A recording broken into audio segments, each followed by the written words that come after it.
Hi everyone!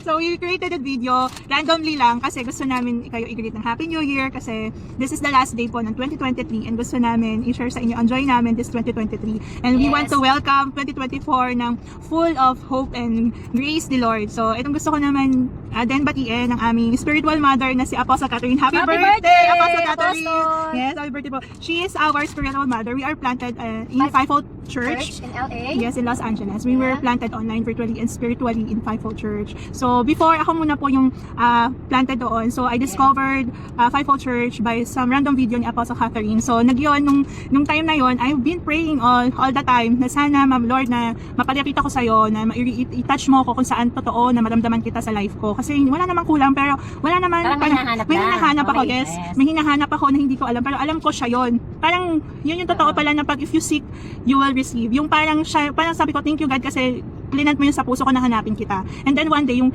parang ganun ako everyday. Parang dadating ka talaga sa point na may hanapin mo siya. Yes, yun. Saka thankful ako kasi ito yung year na yung lahat ng prayer ko, alam mo yung simple prayer lang na gusto ko lang naman na magkaroon ng tao na makakasama ko na pag-usapan ka, na maging excited ako to talk about you, Lord, ganun. Kasi wala akong kaya na may mga kaibigan ako na Christian or what, hindi ko yun maramdaman sa sarili ko, na parang ako, nagigilty ako ng bad ba ako, masama ba akong tao, ba't di ko siya maging na totoo. And then one day, Jesus answered my prayer, God answered my prayer through the Apostle Catherine.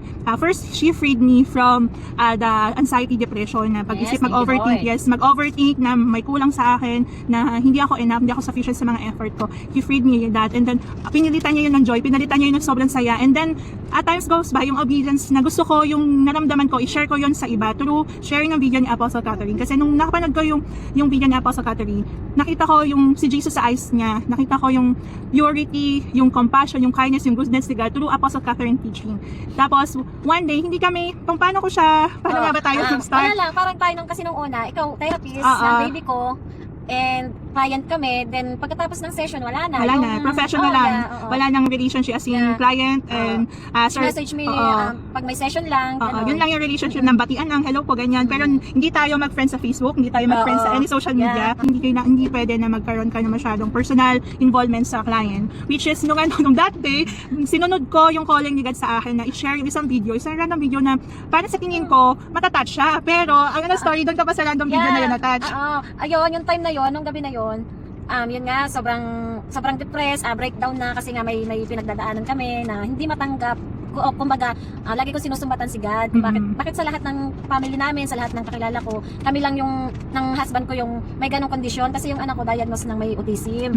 Tapos, ayun nga, daming struggle, pinapaterapist, parang wala na nasisik in kundi yung mga bulong ng devil na nandiyan ka na, nasita ka na dyan, hindi na kayo makakaalis, wala nang improving, lifetime na yung mag-ano ng baby mo, wala nang kung sa wala nang healing, gano'n. Yes, yun yung belief niya. Yeah, tapos sinuko ko na dati si God, kasi sabi ko, I can't believe you anymore na, tapos hindi ka naman totoo.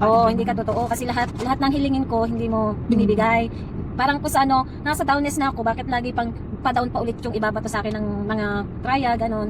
Tapos, yung one day na yon, nung kinabukasan na yon, biglang may message na dumating. Sanay naman ako sa'yo na yung message na yon ay, Mami, time lang. Tapos pag open ko noon, healing of autism, yung parang ipinaabot ni God na yung sagot sa tanong mo. Na hindi ka naman totoo, wala namang kagalingan yung autism na yan, yung gano'n. Sinagot ni God through that video na kasi ako para sabi ko, personally ako din na hindi enough yung skill ko para talagang miracle worker talaga yung kailangan. God's provision talaga yung kailangan, faith talaga yung kailangan para ma-achieve. Pero di ba kasi random na ang dami ko namang clients, pero siya yung random pong tapos hindi mo alam na may pinagdadaanan hindi ko alam kasi never naman tayo nag-usap ng personal na bagay. Wala nakakaalam noon. Sakto, nung sinend ko yun yung time na talagang sinuko ko na talaga kasi hindi na talaga ako naniniwala sa kanya. Tapos sa'yo, pinanood ko yun. Tapos parang may sinasabi yung video na yun na i-visit ko yung channel niya. Tapos pag open ko ng ng page ni Apostle sa YouTube, yun yung sa dami ng video doon, yun talaga yung video na yun na panoorin mo to. Panoorin mo to, yung Mystery of Healing and why some don't get healed. Tapos pag video ko noon, pina-open ko yun. Tapos yung pinakatumatak talaga sa akin na parang sinabi sa akin ni Jesus na my child, the reason why you are not healed is because you are lack of faith. And then nagoosebump ako tapos ayun yung naisip ko na yung kakapiraso na faith ko kay God ay nawala pa. Oo. Dahil, Sa mga ang nangyayari. daming pag sa Isip isip ko mo. talaga noon na breakdown na nga na kala ko hindi na ako makakaalis sa time na yun. So, sobrang daming problema. Pero noong naisip ko na, ayun nga, nawala nga yung pananampalataya ko kay Jesus. Oo. Ano. Nung na-receive mo yung words na yun, nung na-receive mo, tinanggap mo yun na, my child, you're not healing because of your lack of faith. Parang, anong napalitan sa'yo nung na-receive mo yung ano na yun, yung words na yun? Ayun, ang biglang nagpasok sa nagsipin sa isip ko na gano'n, kailangan kong lumakas ang faith kay God na through His stripe, we are healed, my child is receive healing. Oo. Gano'n. Oo. And then, ayun nga, Na-free ka din sa mga thoughts mo, Oo. mga iniisip mo na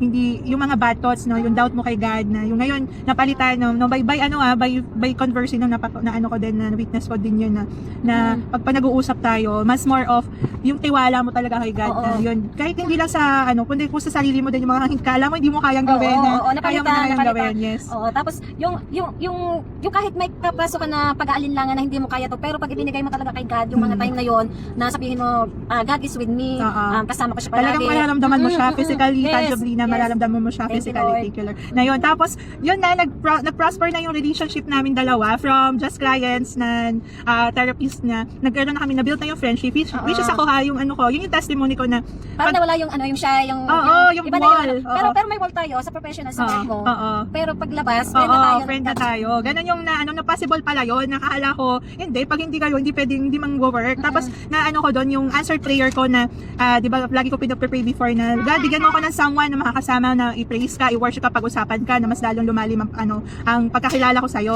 Tapos, bukod si Jesus, kasi ko yun na-touch ako doon sa word na I'm here with you always, and I'm with you always. For in the darkness, even in the darkest valley, I am with you. Tapos, never pala akong iniwan ni Jesus, na na-feel ko yung presence niya, na nakasama ko siya.